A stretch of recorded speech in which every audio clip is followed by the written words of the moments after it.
अस्सलाम वालेकुम friends, this is या मुगल and welcome to the channel The Gardening Hub. आप देख रहे हैं हमारा यूट्यूब चैनल जिसमें हम आपको प्लांट्स की केयर के बारे में बताते हैं और नए नए प्लांट्स आपको दिखाते हैं और उनकी केयर भी बताते हैं ताकि आप लोगों में भी प्लांट्स रखने का जो है वो जज्बा पैदा हो और आप भी जो है वो प्लांट से अपने घर को डेकोरेट कर सकें।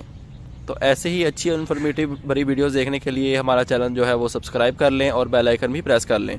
तो आएँ अपनी वीडियो, आज की जो वीडियो है वो स्टार्ट करते हैं। तो आज की वीडियो में हम एक प्लांट के बारे में बात करेंगे जिसे क्रिसमस ट्री कहते हैं। क्रिश्चियन लोगों के लिए ये प्लांट जो है वो बहुत अहमियत का मालिक है, तो लिहाजा हम आज की वीडियो में हम इसकी केयर के बारे में बात करेंगे। तो आएँ अपनी वीडियो जो है वो स्टार्ट करते हैं। जी तो दोस्तों, आपके सामने जो प्लांट पड़ा है इसको कहते हैं क्रिसमस ट्री। क्रिसमस ट्री के अलावा इसका एक लोकल नेम भी है, इसको मोरपंख के नाम से भी जाना जाता है। अगर आप किसी भी लोकल नर्सरी पे जाके क्रिसमस ट्री कहते हैं, अगर तो उन्हें समझ आ जाती है तो वेल एंड गुड, अगर उन्हें समझ नहीं आती तो आप उन्हें मोरपंख के नाम से भी आप ये प्लांट जो है वो ले सकते हैं उनसे। तो अब बात कर लेते हैं इसकी केयर के बारे में।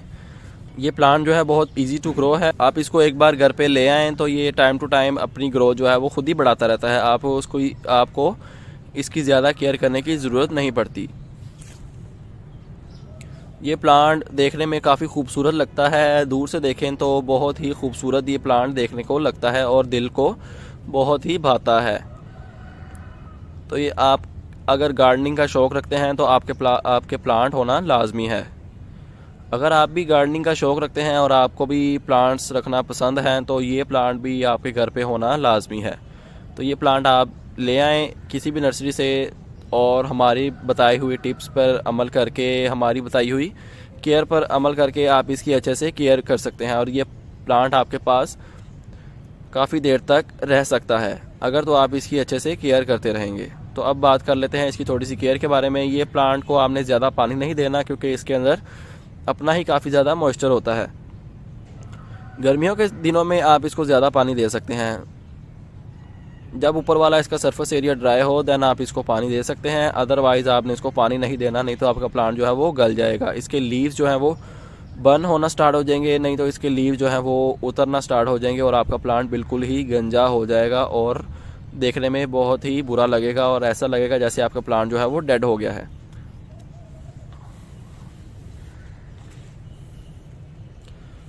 इसके खिले खिले से पत्ते और इसकी लंबी लंबी सी टहनियाँ जो वो देखने में काफ़ी खूबसूरत लगती हैं। अब बात कर लेते हैं इसकी थोड़ी जगह के बारे में कि आपने इसको रखना कहाँ पे है। ये एक इंडोर प्लांट है लेकिन ये सेमी इंडोर प्लांट है, मींस कि आपने इसको ऐसी जगह पे रखना है जहाँ पे रोशनी आती हो सूरज की धूप इसके लिए जो है वो नुकसानदेह है। गर्मियों की धूप, सर्दियों में आप इसको धूप में भी रख सकते हैं। गर्मियों में आपने इसको ऐसी जगह पे रखना है जो जगह ठंडी हो और पानी का शावर आपने टाइम टू टाइम इस पर करते रहना है और आपने इसको ऐसी जगह पे रखना है जहाँ पे ह्यूमिडिटी का लेवल जो है वो अच्छा हो, मींस के वहाँ पे ह्यूमिडिटी अच्छी हो और आपके प्लांट जो है वो ठंडा रहे, तभी इसकी ग्रोथ जो है अच्छे से चलती रहेगी। तो ऐसी जगह आपको प्लांट्स के दरमियान में मिलेगी, मींस के इसके राउंड अबाउट आप अच्छे से प्लांट्स रख दें बड़े बड़े और इसको उन प्लांट्स के सेंटर में प्लेस कर दें तो इसकी ग्रोथ जो है बहुत अच्छे से चलती रहेगी। गर्मियों के सीज़न में आपने इसको ज़्यादा पानी देना है और इसके ऊपर टाइम टू टाइम पानी का शावर भी करते रहना है। सर्दियों के सीज़न में तो इसकी कोई इतनी ख़ास केयर करने की ज़रूरत नहीं पड़ती और इसके ऊपर इसके सीड्स भी लगते हैं, आप इसके सीड्स भी ग्रो कर सकते हैं। इसके जब आपका प्लांट मैच्योर हो जाए तो इसके ऊपर सीड्स भी लगते हैं, तो आप सीड्स कलेक्ट करके उन्हें ड्राई करके तो उन्हें आप सो भी कर सकते हैं। वो सीड्स जो हैं वो जर्मिनेट होके आपके घर पे ही काफ़ी ज़्यादा प्लांट्स जो हैं वो तैयार हो जाएंगे अगर आप सीड्स अच्छे से ग्रो कर लेते हैं।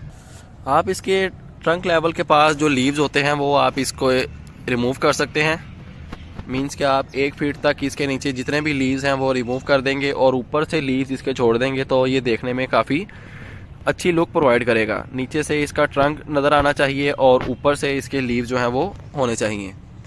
जैसा कि आप देख सकते हैं मेरे प्लांट्स के नीचे भी लीव हैं, नीचे लीव नहीं होने चाहिए, नीचे से आपका ट्रंक विजिबल होना चाहिए और ऊपर से लीव्स होने चाहिए, तभी आपका प्लांट जो है वो अच्छी लुक प्रोवाइड करेगा। आप जो है नीचे वाले लीव्स रिमूव कर सकते हैं।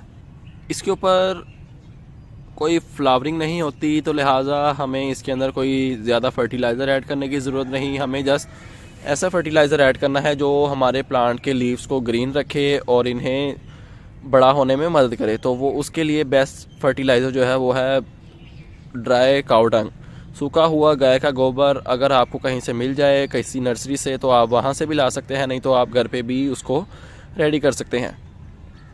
तो वो आप इसमें टाइम टू टाइम ऐड कर सकते हैं। उससे हमारे प्लांट के लीव्स भी नए निकलेंगे और इनकी ग्रोथ भी अच्छे से चलती रहेगी और हमारे प्लांट के लीव्स जो हैं वो डार्क ग्रीन कलर के हो जाएंगे और देखने में काफ़ी खूबसूरत लगेंगे। तो उम्मीद करता हूँ आपको वीडियो पसंद आई होगी। ऐसी ही अच्छी इन्फॉर्मेटिव बड़ी वीडियोस देखने के लिए हमारा चैनल सब्सक्राइब कर लें। आपसे मुलाकात होगी इंशाल्लाह नेक्स्ट वीडियो में किसी नए टॉपिक के साथ। अपना ख्याल रखिए, तब तक के लिए अल्लाह हाफिज़। हमारे वीडियोस दूसरे लोगों के साथ भी शेयर कर दिया करें।